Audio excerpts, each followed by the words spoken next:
Welcome back to the breakdown. Today we're taking a look at the average increase in the price of a home from 2000 to 2021. Prices are skyrocketing right now, but how much are they really up when you look over a 21-year span? Is it really a huge increase? And what do you need to know when you're looking at buying a home? Now, I used to be a licensed realtor for many years, won awards, even trained new realtors, but it's been a while since I've been an actual licensed realtor anymore, so I moved on to do other things, as many of you probably know, online and more. But I wanted to sit here, take my experience selling real estate, kind of break down what's happening with the pricing, give you an idea of how much prices have gone up here and how much prices have gone up in other parts of the world, and see how we compare in the United States. So before we get into that, if you're new here, do me a big favor, hit that subscribe button, hit that thumbs up. It really does help us because it lets YouTube know you enjoy what we do here. And hopefully we can help you learn something new about the world around you. And this time, maybe at homes. In the future, probably be on something totally different. All right, so home prices are skyrocketing. But by how much and what's really driving it? So we'll take a look at all that and break it down. So in 2000 to today, home prices in the United States are up 55%. Now that sounds like a lot until you compare it to Canada, which is up 168% for cost of homes. UK is up 96%. France is up 96% also. So prices of homes in the United States have gone up, but not as much as in other communities. Why is that happening? What's happening here? And before we get to it, probably saying, Luke, it seems like home prices are up a lot more than 10 years ago. Well, that is actually probably true. So as with all things, you get that up.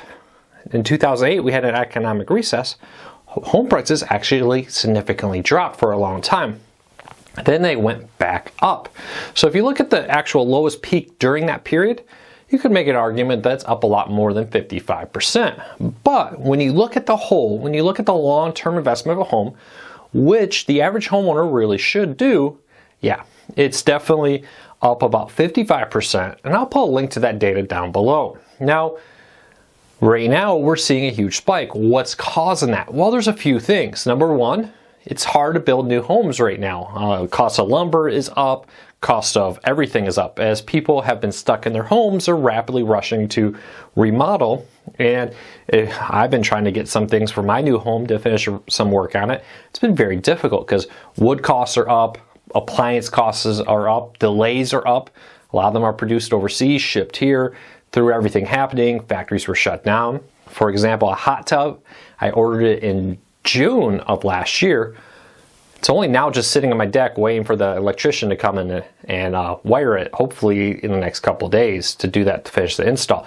But it took from June 2020 until March 2021 to get it. The company that I bought the hot tub from said, hey, if you had bought it today, it's an over a 1-year wait time. Some appliance companies have a longer lead time because maybe their factories were shut down. And other companies have a shorter one because maybe they weren't shut down as long. Depending on what country they're in, what state they're in, really affects a lot of that. Well, all that has come into effect into the cost of homes and more in the United States. But there's a lot more. So not only are we having a bump in the cost of new construction, there's huge demand for previously existing homes.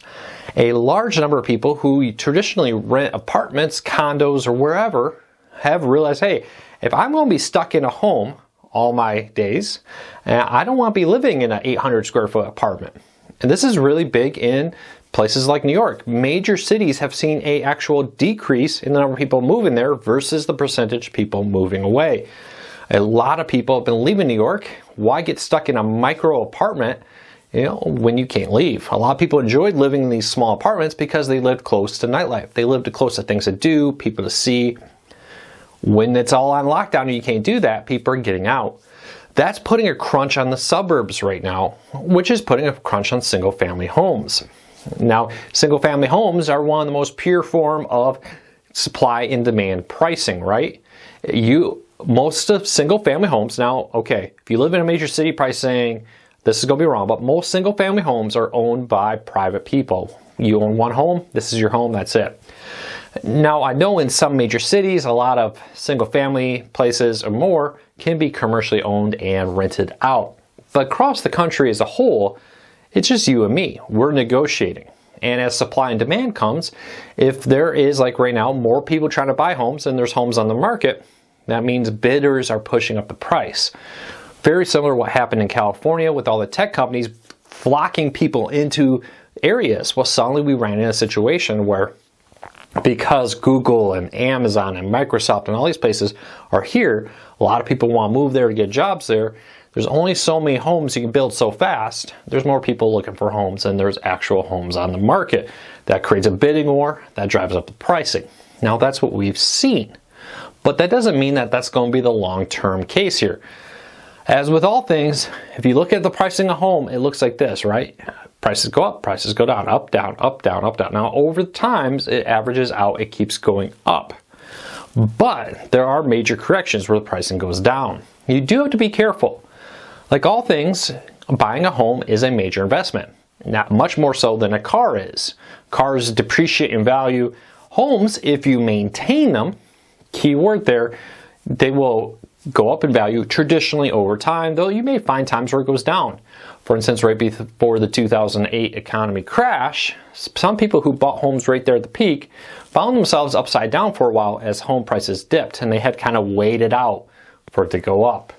As I said, homes are an investment with risk of loss, but traditionally over time they increase in value if you maintain it. Now, you can't wreck your home, not update it, not take basic maintenance of it, and then act surprised when people don't want to buy your home because it needs desperate work, or it's horribly out of date, or it's just in very poor constructional, doors are missing and windows are cracked and that kind of stuff. So keep that in mind. But overall, things will correct. A few things. Price of lumber and all that won't stay sky high because the demand for it eventually will dry up again. The price of construction homes won't have this premium they currently have because at some point there's going to be a situation like we saw in the late 2000s, early 2010s, where there ends up being more homes on the market than there are buyers. That results in pricing coming down as builders try to get rid of homes on the market. So keep that in mind.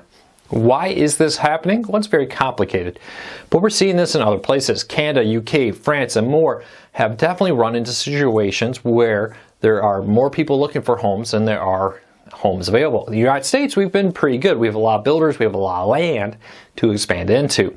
But with this huge influx from the 2020 pandemic, of people saying, you know what, I don't want to live in an apartment anymore. I don't want to be crammed into a small apartment where my kids can't go in the backyard and play or wherever.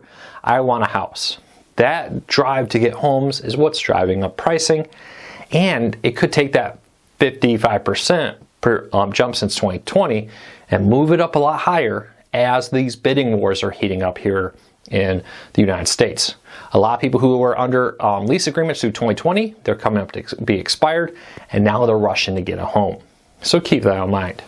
I hope this video helped explain what's happening, the jump cost of homes in the United States and more. If it did, do me a big favor. Hit the subscribe button, hit the thumbs up. It really does help us because it lets YouTube know you enjoy what we do here. And hopefully this next video will help you understand something about the world that you may not have. Thanks for your support. I really do appreciate it.